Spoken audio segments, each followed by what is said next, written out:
The Man from the Sea. Mr. Satterthwaite was feeling old.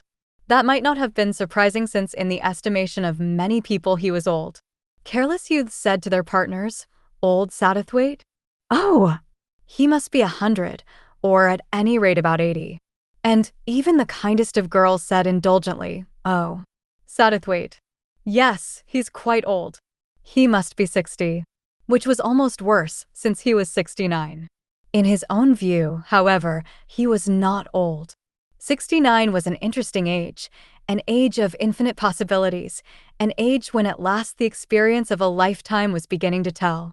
But to feel old, that was different, a tired, discouraged state of mind when one was inclined to ask oneself depressing questions.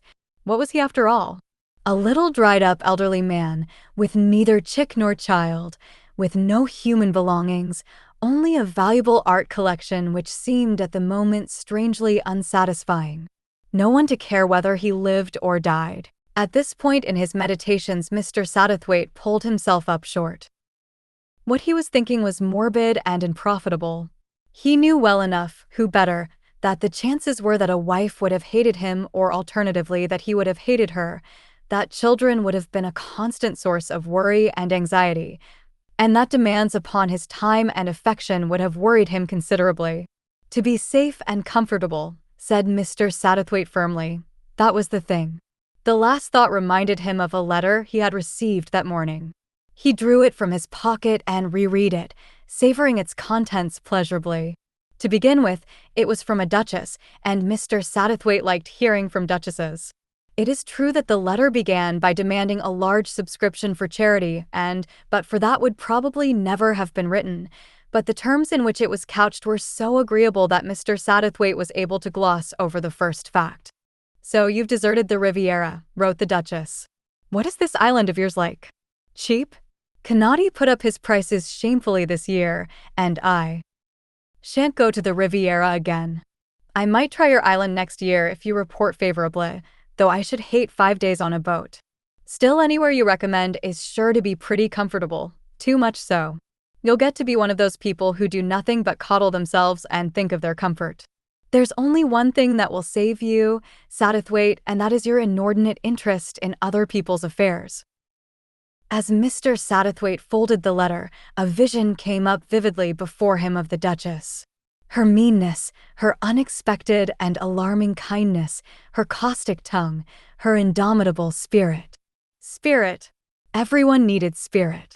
He drew out another letter with a German stamp upon it, written by a young singer in whom he had interested himself. It was a grateful, affectionate letter. "How can I thank you, dear Mr. Satterthwaite? It seems too wonderful to think that in a few days I shall be singing Isolde. A pity that she had to make her debut as Isolde. A charming, hard-working child, Olga, with a beautiful voice but no temperament." He hummed to himself. "Nay, order him. Pray understand it. I command it. I, Isolde." No, the child hadn't got it in her. The spirit, the indomitable will, all expressed in that final, "It's Isolde."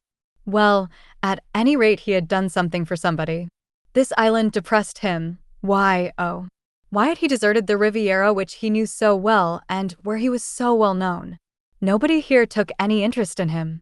Nobody seemed to realize that here was the Mr. Satterthwaite, the friend of duchesses and countesses and singers and writers. No one in the island was of any social importance or of any artistic importance either. Most people had been there 7, 14, or 21 years running and valued themselves and were valued accordingly.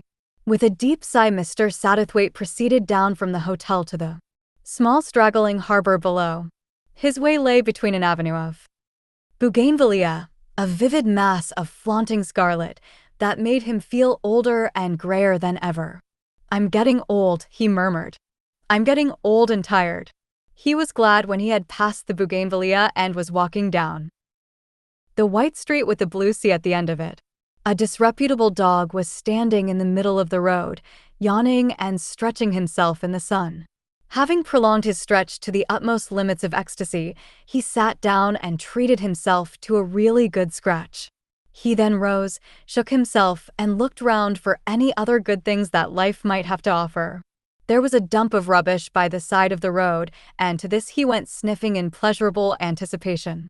True enough, his nose had not deceived him. A smell of such rich putrescence that surpassed even his anticipations. He sniffed with growing appreciation, then suddenly abandoning himself, he lay on his back and rolled frenziedly on the delicious dump. Clearly the world this morning was a dog paradise. Tiring at last, he regained his feet and strolled out once more into the middle of the road. And then, without the least warning, a ramshackle car careered wildly round the corner, caught him full square, and passed on unheeding. The dog rose to his feet, stood a minute regarding Mr. Satterthwaite, a vague dumb reproach in his eyes, then fell over. Mr. Satterthwaite went up to him and bent down. The dog was dead. He went on his way, wondering at the sadness and cruelty of life. What a queer dumb look of reproach had been in the dog's eyes. "Oh, world," they seemed to say. "Oh, wonderful world in which I have trusted. Why have you done this to me?" Mr. Satterthwaite went on, past the palm trees and the straggling white houses, past the black lava beach where the surf thundered and where once, long ago, a well-known English swimmer had been carried out to sea and drowned. Past the rock pools where children and elderly ladies bobbed up and down and called it bathing, along the steep road that winds upwards to the top of the cliff. For there on the edge of the cliff was a house, appropriately named La Paz. A white house with faded green shutters tightly closed, a tangled, beautiful garden, and a walk between cypress trees that led to a plateau on the edge of the cliff where you looked down, down, down, to the deep blue sea below. It was to this spot that Mr. Satterthwaite was bound. He had developed a great love for the garden of La Paz. He had never entered the villa.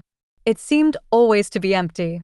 Manuel, the Spanish gardener, wished one good morning with a flourish and gallantly presented ladies with a bouquet and gentlemen with a single flower as a buttonhole, his dark face wreathed in smiles.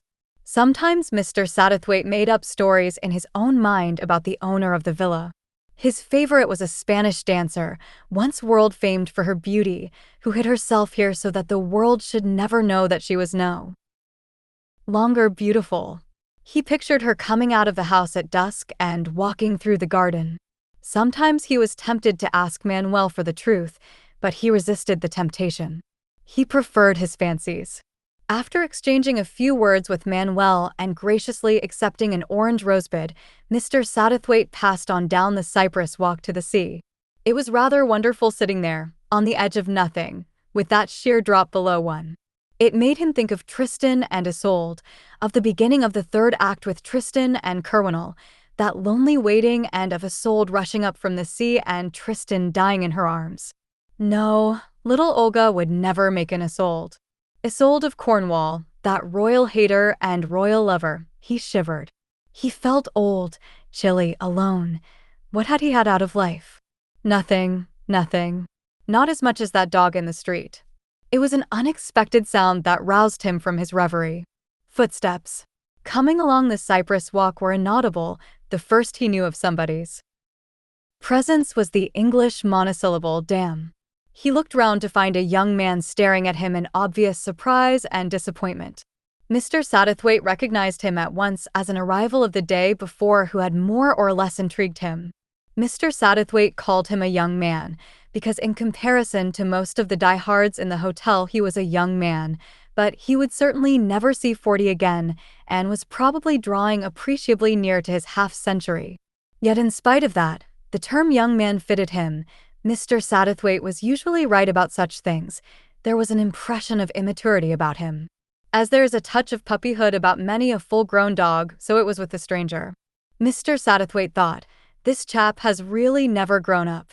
Not properly, that is. And yet there was nothing Peter Panish about him. He was sleek, almost plump. He had the air of one who has always done himself exceedingly well in the material sense and denied himself no pleasure or satisfaction. He had brown eyes, rather round, fair hair turning gray, a little mustache, and rather florid face.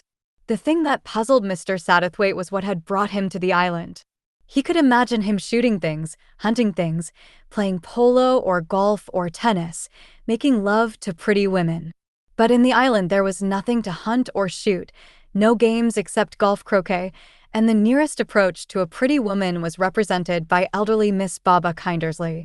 There were, of course, artists to whom the beauty of the scenery made appeal, but Mr. Satterthwaite was quite certain that the young man was not an artist. He was clearly marked with the stamp of the Philistine.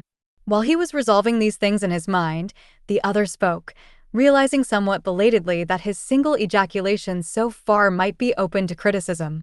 "I beg your pardon," he said with some embarrassment. "As a matter of fact, I was, well, startled. I didn't expect anyone to be here." He smiled disarmingly. He had a charming smile, friendly, appealing. "It is rather a lonely spot," agreed Mr. Satterthwaite, as he moved politely a little further up the bench.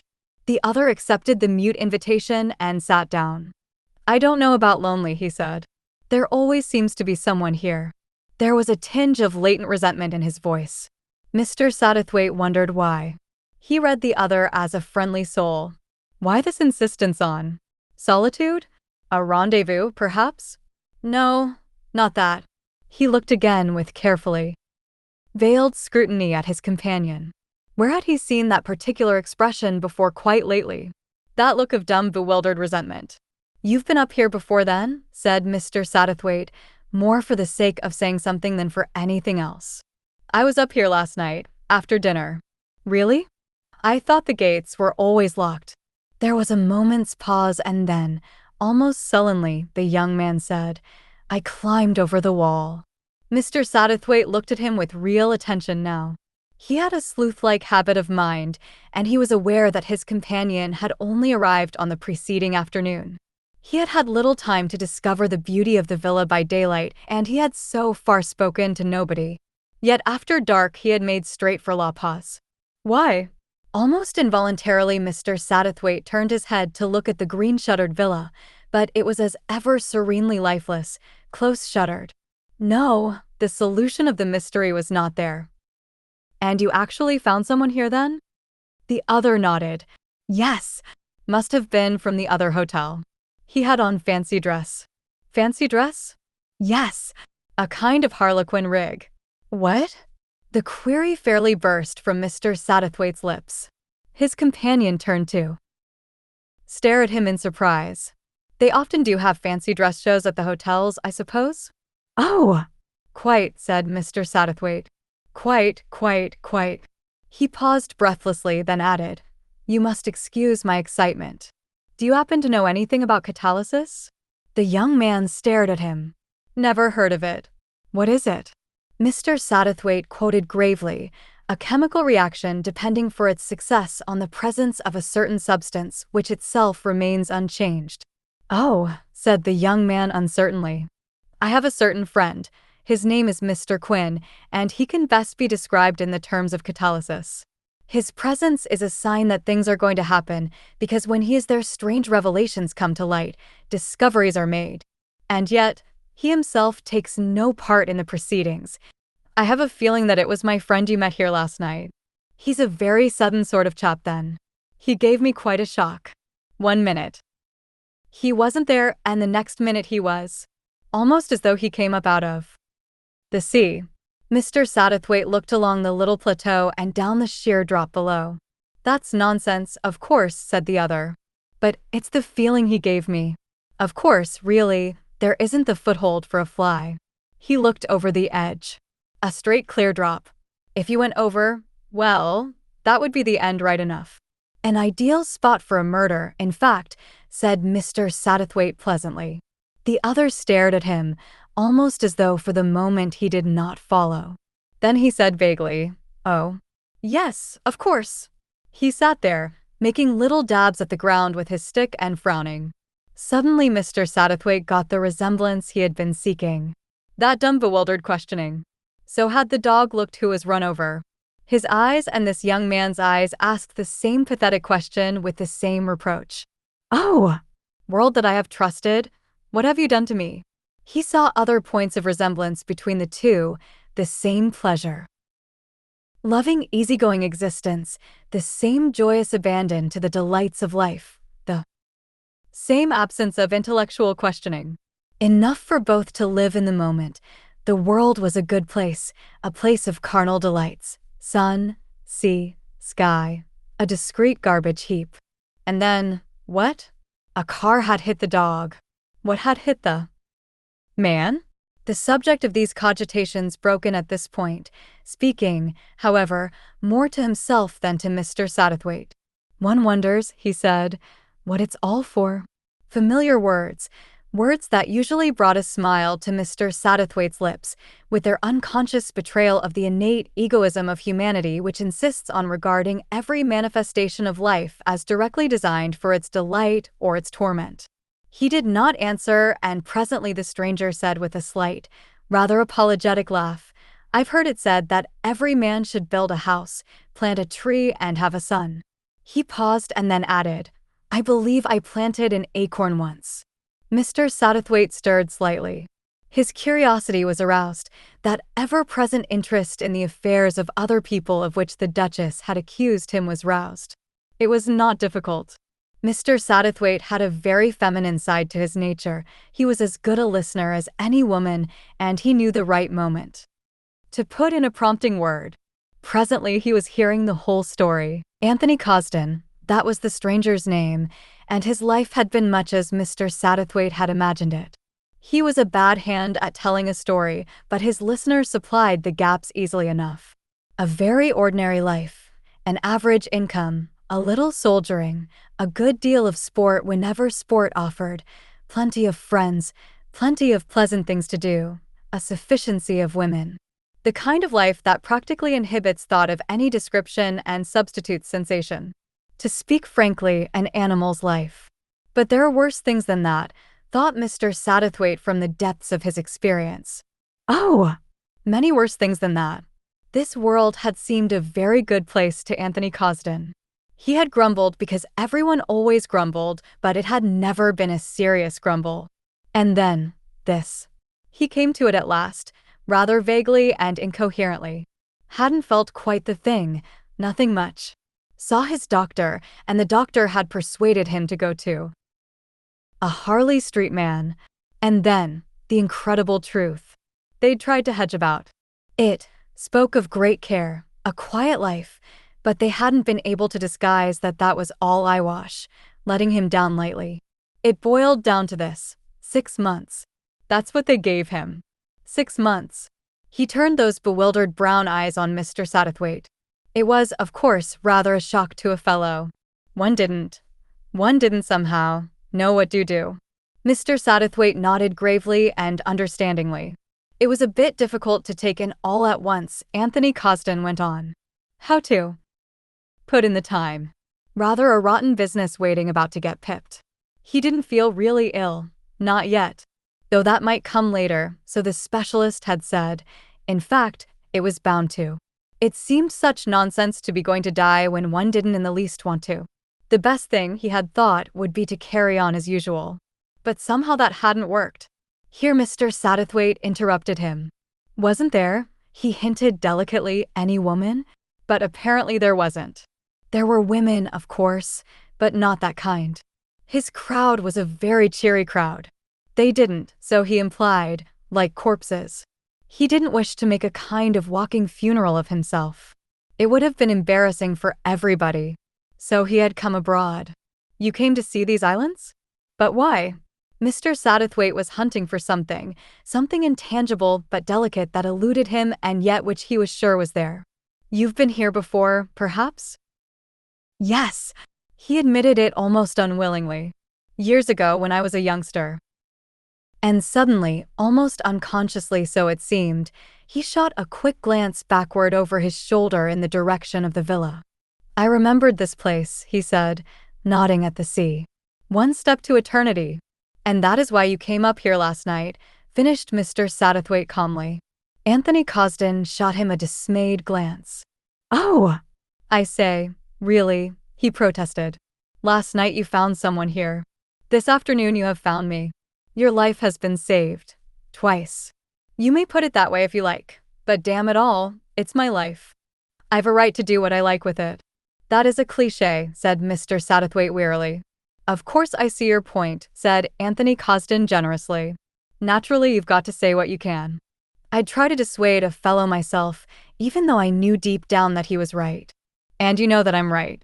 A clean, quick end is better than a lingering one, causing trouble and expense and bother to all.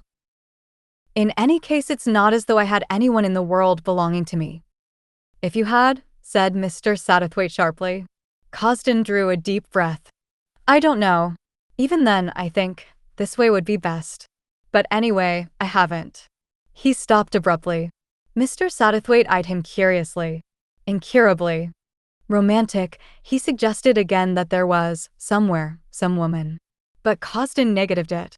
He oughtn't, he said, to complain. He had had, on the whole, a very good life. It was a pity it was going to be over so soon, that was all. But at any rate he had had, he supposed, everything worth having. Except a son. He would have liked a son. He would like to know now that he had a son living after him. Still, he reiterated the fact, he had had a very good life. It was at this point that Mr. Satterthwaite lost patience. Nobody, he pointed out, who was still in the larval stage, could claim to know anything of life at all. Since the words larval stage clearly meant nothing at all to Cosden, he proceeded to make his meaning clearer. You have not begun to live yet. You are still at the beginning of life. Cosden laughed. Why, my hair's gray. I'm 40. Mr. Satterthwaite interrupted him. That has nothing to do with it. Life is a compound of physical and mental experiences. I, for instance, am 69, and I am really 69. I have known, either at first or second hand, nearly all the experiences life has to offer. You are like a man who talks of a full year and has seen nothing but snow and ice. The flowers of spring, the languorous days of summer, the falling leaves of autumn, he knows nothing of them, not even that there are such things. And you're going to turn your back on even this opportunity of knowing them. You seem to forget, said Anthony Cosden dryly, that, in any case, I have only 6 months. Time, like everything else, is relative, said Mr. Satterthwaite. That 6 months might be the longest and most varied experience of your whole life. Cosden looked unconvinced. In my place, he said, you would do the same. Mr. Satterthwaite shook his head. No, he said simply. In the first place, I doubt if I should have the courage. It needs courage, and I am not at all a brave individual. And in the second place, well, I always want to know what is going to happen tomorrow. Cosden rose suddenly with a laugh. Well, sir, you've been very good in letting me talk to you. I hardly know why. Anyway, there it is. I've said a lot too much. Forget it. And tomorrow, when an accident is reported, I am to leave it at that? To make no suggestion of suicide. That's as you like. I'm glad you realize one thing, that you can't prevent me.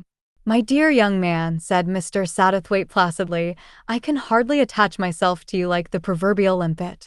Sooner or later you would give me the slip and accomplish your purpose. But you're frustrated at any rate for this afternoon. You would hardly like to go to your death leaving me under the possible imputation of having pushed you over. That is true, said Cosden. If you insist on remaining here, I do, said Mr. Satterthwaite firmly. Cosden laughed good-humoredly. Then the plan must be deferred for the moment. In which case I will go back to the hotel. See you later, perhaps. Mr. Satterthwaite was left looking at the sea. And now, he said to himself softly, what next? There must be a next. I wonder. He got up. For a while he stood at the edge of the plateau looking down on the dancing water beneath. But he found no inspiration there, and turning slowly he walked back along the path between the cypresses and into the quiet garden. He looked at the shuttered, peaceful house and he wondered, as he had often wondered before, who had lived there and what had taken place within those placid walls. On a sudden impulse, he walked up some crumbling stone steps and laid a hand on one of the faded green shutters. To his surprise, it swung back at his touch. He hesitated a moment, then pushed it boldly open. The next minute, he stepped back with a little exclamation of dismay. A woman stood in the window facing him. She wore black and had a black lace mantilla draped over her head.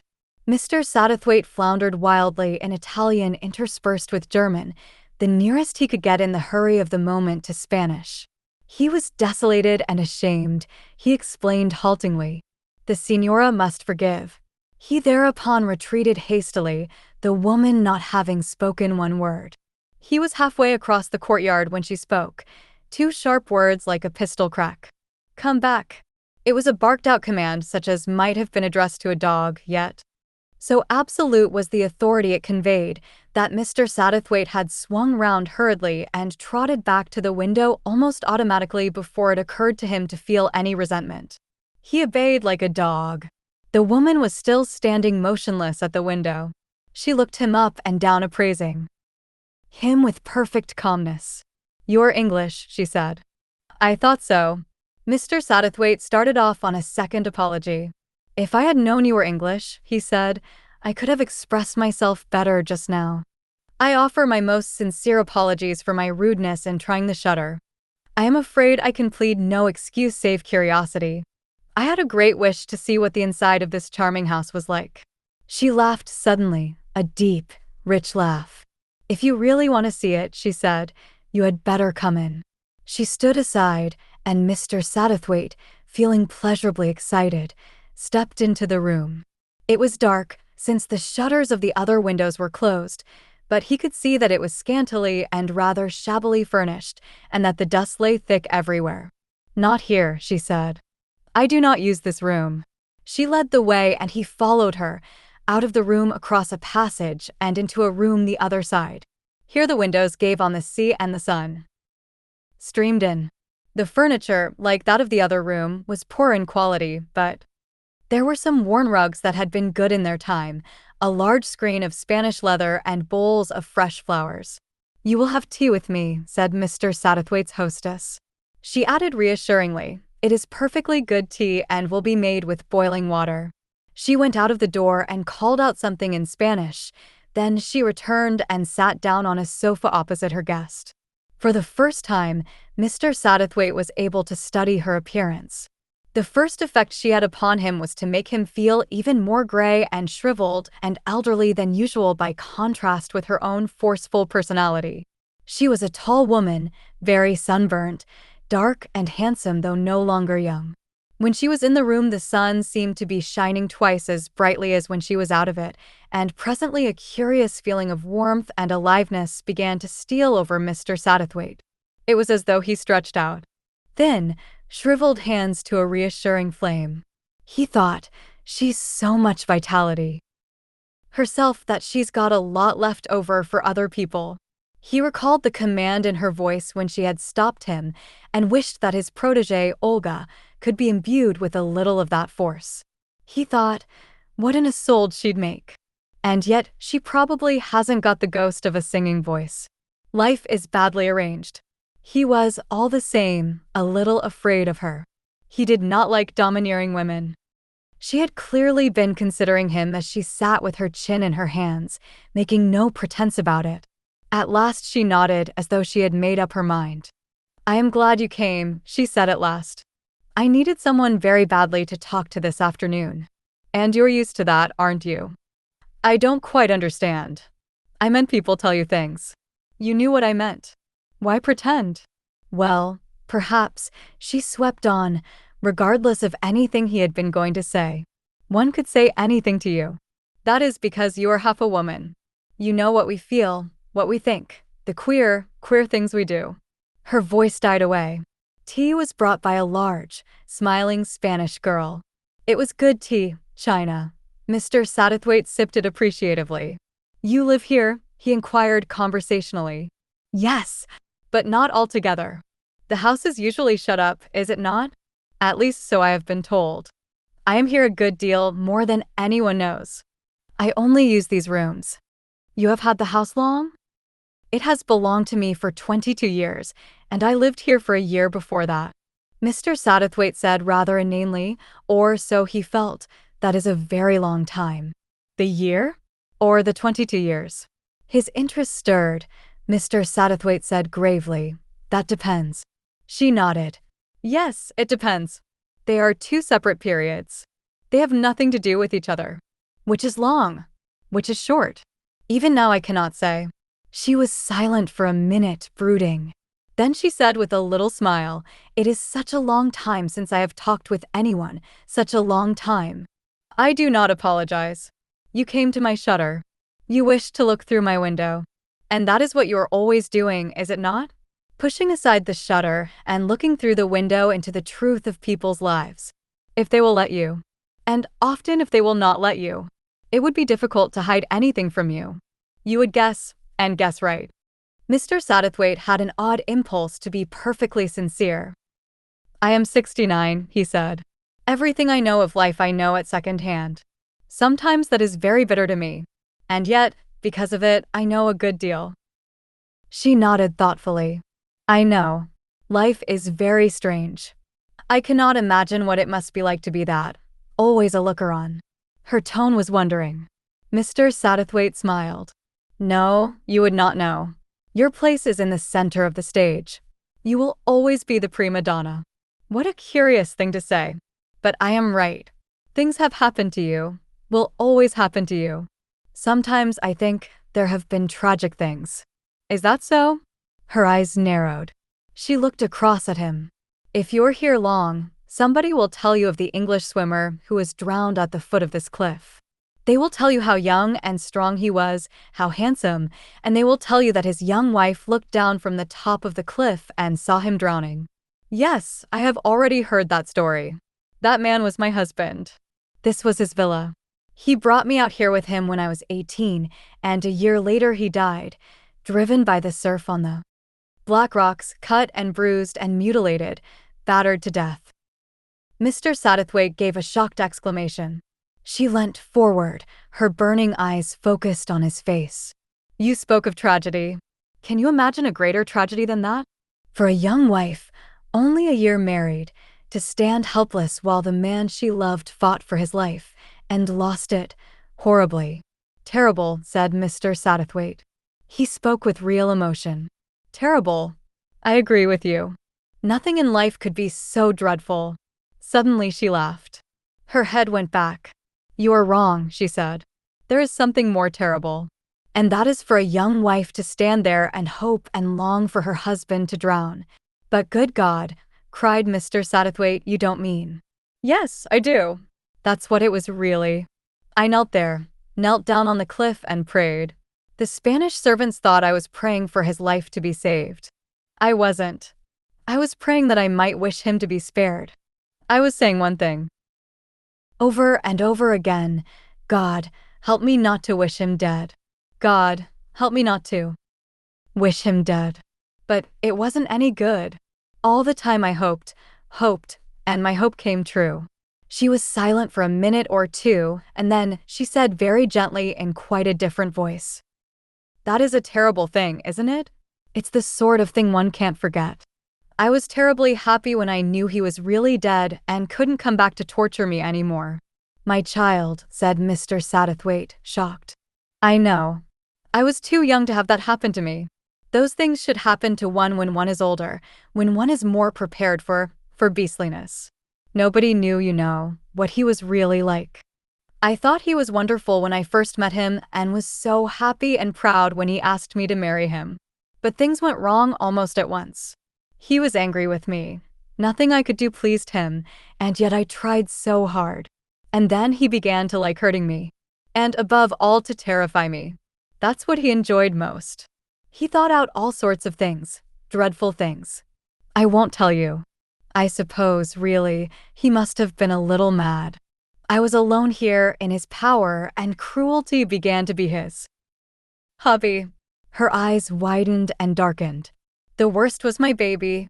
I was going to have a baby. Because of some of the things he did to me, it was born dead. My little baby. I nearly died too, but I didn't. I wish I had." Mr. Satterthwaite made an inarticulate sound. "And then I was delivered, in the way I've told you. Some girls who were staying at the hotel dared him. That's how it happened. All the Spaniards told him it was madness to risk the sea just there. But he was very vain, he wanted to show off. And I saw him drown, and was glad. God oughtn't to let such things happen. Mr. Satterthwaite stretched out his little dry hand and took hers. She squeezed it hard as a child might have done. The maturity had fallen away from her face. He saw her without difficulty as she had been at 19. At first it seemed too good to be true. The house was mine and I could live in it. And no one could hurt me anymore. I was an orphan, you know. I had no near relations, no one to care what became of me. That simplified things. I lived on here, in this villa, and it seemed like heaven. Yes, like heaven. I've never been so happy since and never shall again. Just to wake up and know that everything was all right. No pain, no terror, no wondering what he was going to do to me next. Yes, it was heaven. She paused a long time, and Mr. Satterthwaite said at last, and then, I suppose human beings aren't ever satisfied. At first, just being free was enough. But after a while I began to get, well, lonely, I suppose. I began to think about my baby that died. If only I had had my baby. I wanted it as a baby and also as a plaything. I wanted dreadfully something or someone to play with. It sounds silly and childish, but there it was. I understand, said Mr. Satterthwaite gravely. It's difficult to explain the next bit. It just, well, happened, you see. There was a young Englishman staying at the hotel. He strayed in the garden by mistake. I was wearing Spanish dress, and he took me for a Spanish girl. I thought it would be rather fun to pretend I was one, so I played up. His Spanish was very bad, but he could just manage a little. I told him the villa belonged to an English lady who was away. I said she had taught me a little English, and I pretended to speak broken English. It was such fun, such fun. Even now I can remember what fun it was. He began to make love to me.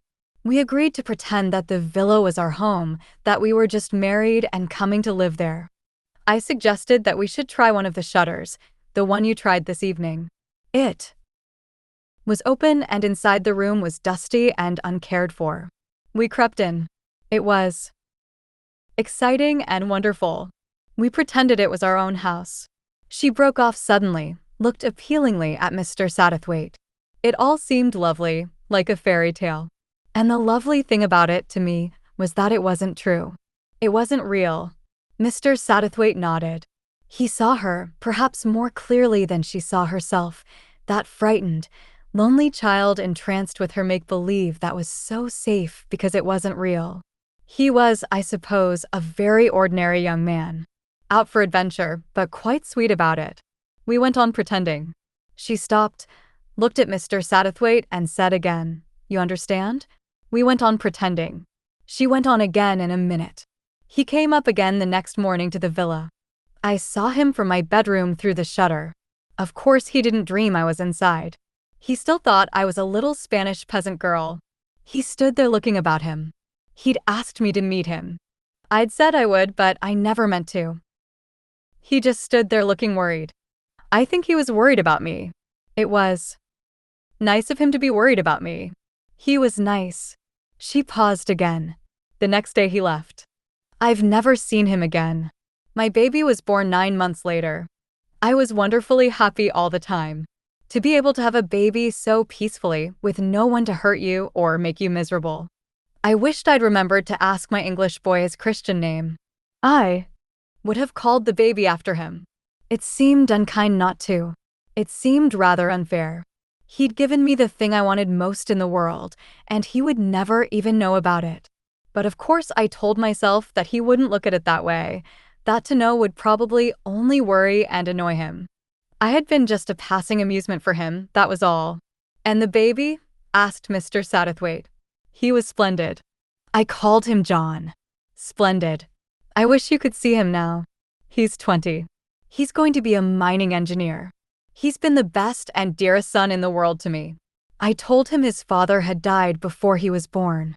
Mr. Satterthwaite stared at her. A curious story, and somehow a story that was not completely told. There was, he felt sure, something else. 20 years is a long time, he said thoughtfully. You've never contemplated marrying again? She shook her head. A slow, burning blush spread over her tan cheeks. The child was enough for you, always? She looked at him. Her eyes were softer than he had yet seen them. "Such queer things happen," she murmured. "Such queer things, you wouldn't believe them. No, I'm wrong. You might, perhaps. I didn't love John's father, not at the time. I don't think I even knew what love was.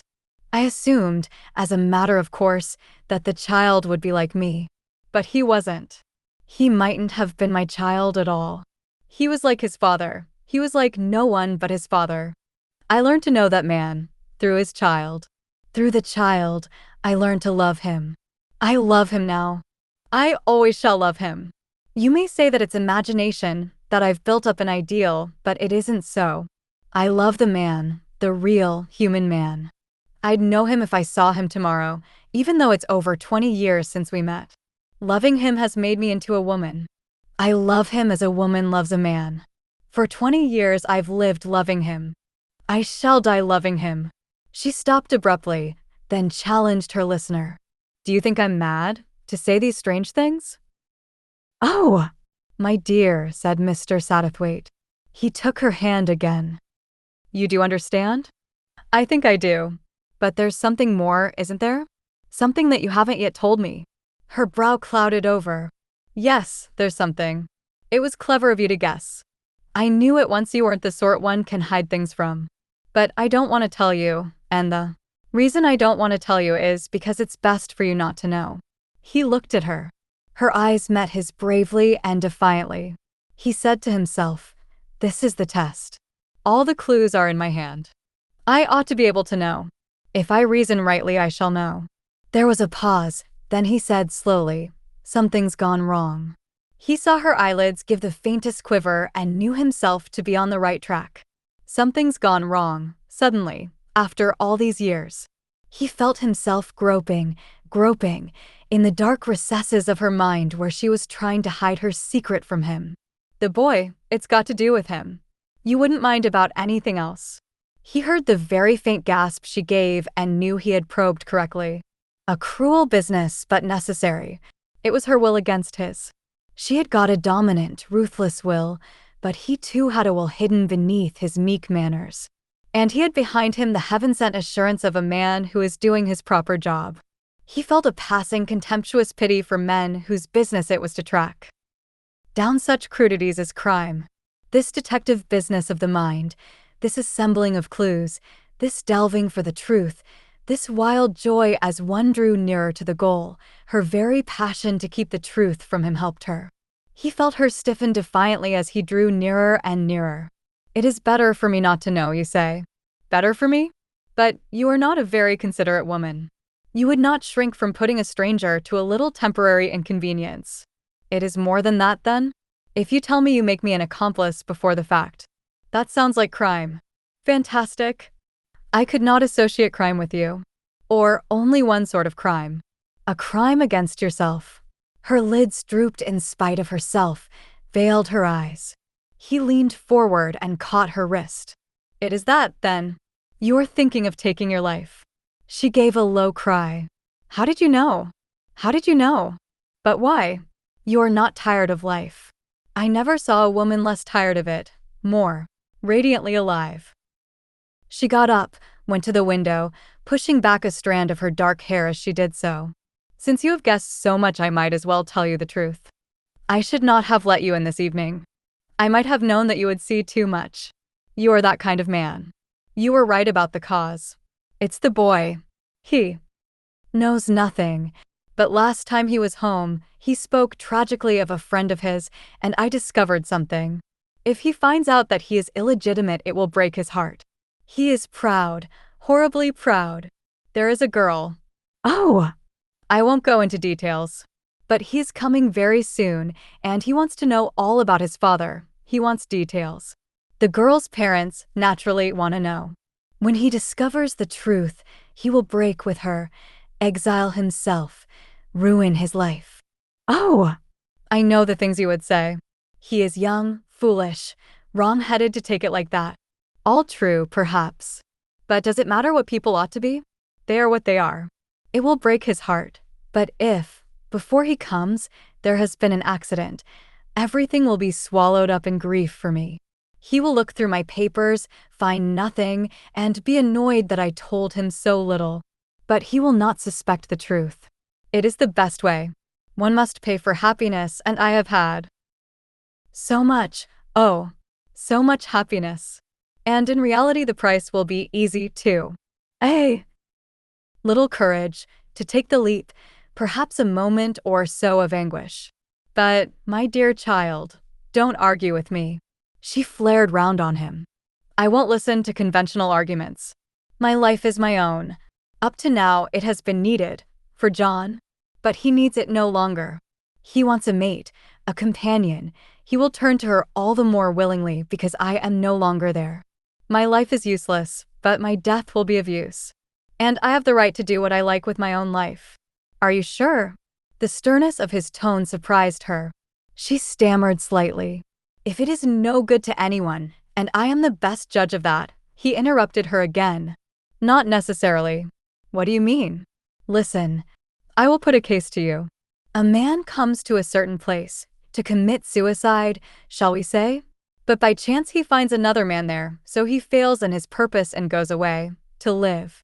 The second man has saved the first man's life, not by being necessary to him or prominent in his life, but just by the mere physical fact of having been in a certain place at a certain moment.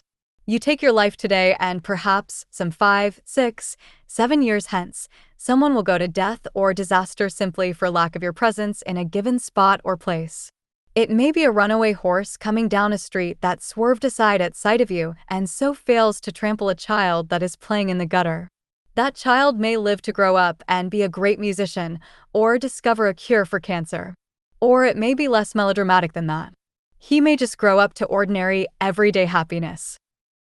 She stared at him. You're a strange man. These things you say, I have never thought of them. You say your life is your own, went on Mr. Satterthwaite. But can you dare to ignore the chance that you are taking part in a gigantic drama under the orders of a divine producer? Your cue may not come till the end of the play. It may be totally unimportant, a mere walking-on part, but upon it may hang the issues of the play if you do not give the cue to another player. The whole edifice may crumple. You as you may not matter to anyone in the world, but you as a person in a particular place may matter unimaginably. She sat down, still staring. What do you want me to do? She said simply. It was Mr. Satterthwaite's moment of triumph. He issued orders. I want you at least to promise me one thing, to do nothing rash for 24 hours. She was silent for a moment or two, and then she said, I promise. There is one other thing, a favor. Yes. Leave the shutter of the room I came in by unfastened, and keep vigil there. Tonight?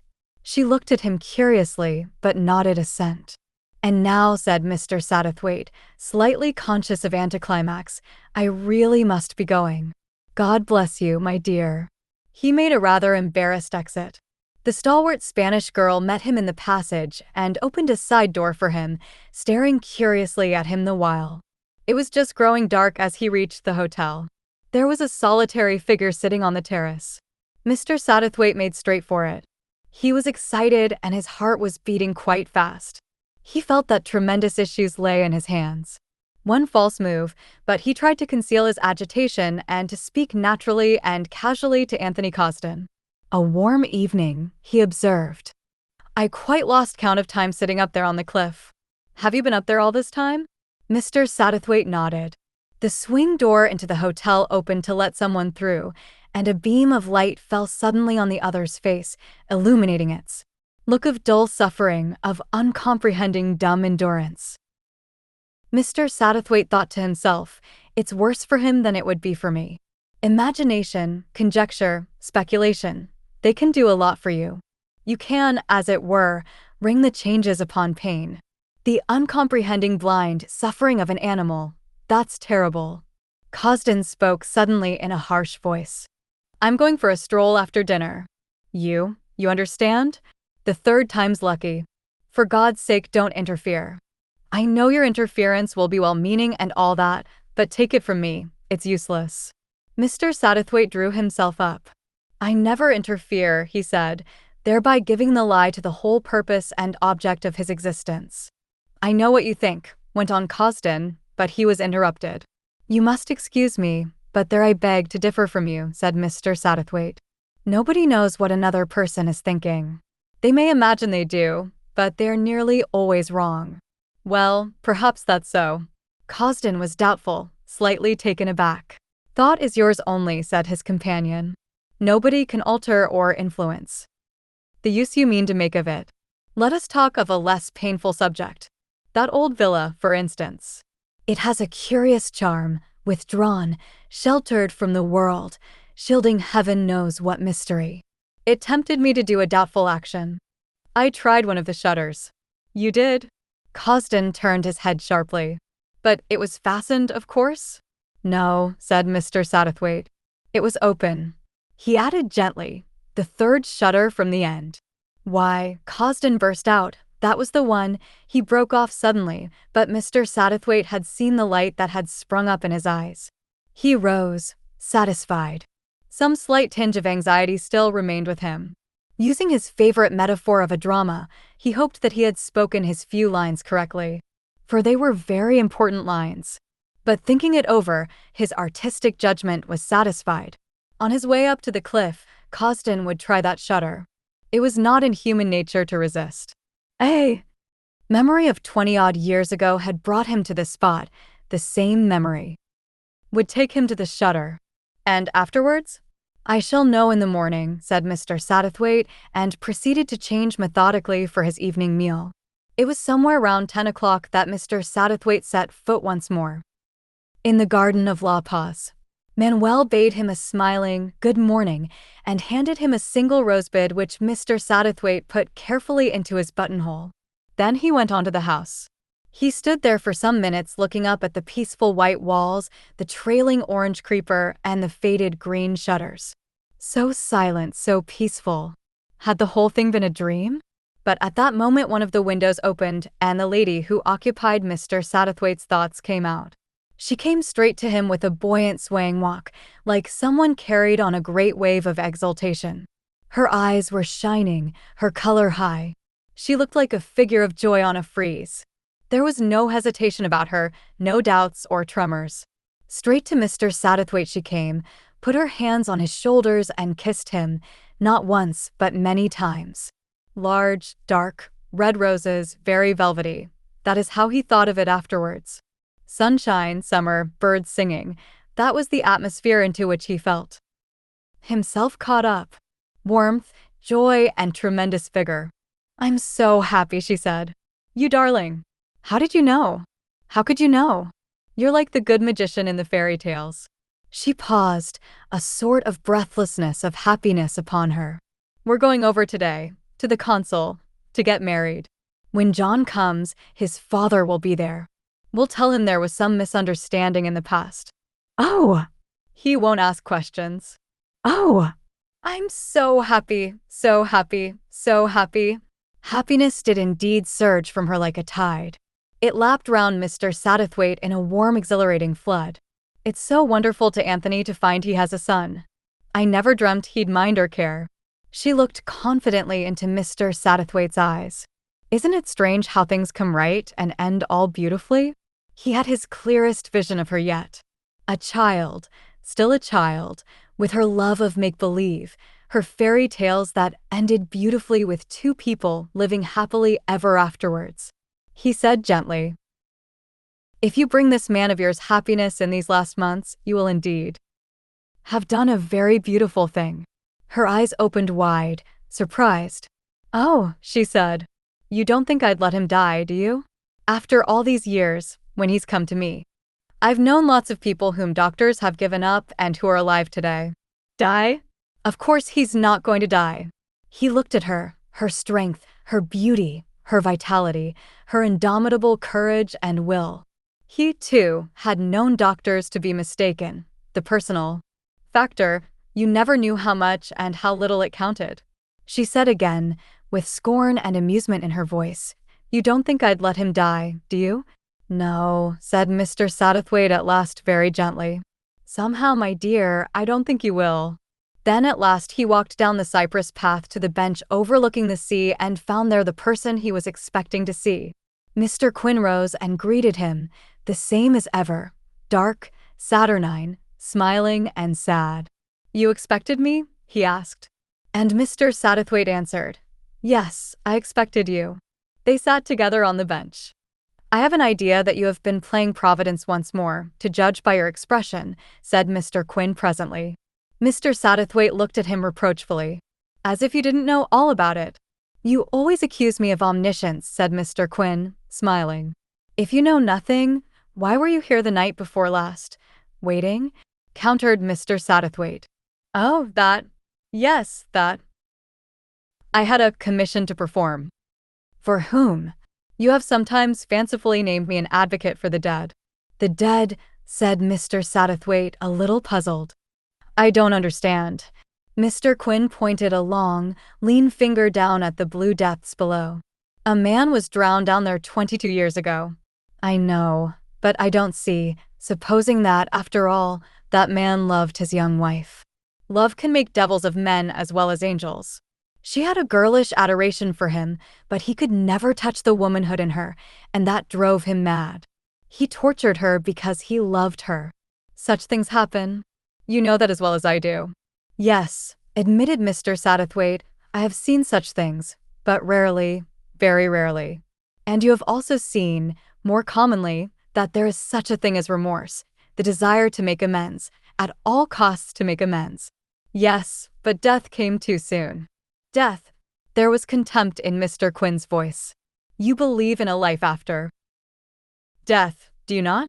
And who are you to say that the same wishes, the same desires, may not operate in that other life? If the desire is strong enough, a messenger may be found." His voice tailed away. Mr. Satterthwaite got up, trembling a little. "I must get back to the hotel," he said. "If you are going that way." But Mr. Quin shook his head. "No," he said. "I shall go back the way I came." When Mr. Satterthwaite looked back over his shoulder, he saw his friend walking towards the edge of the cliff.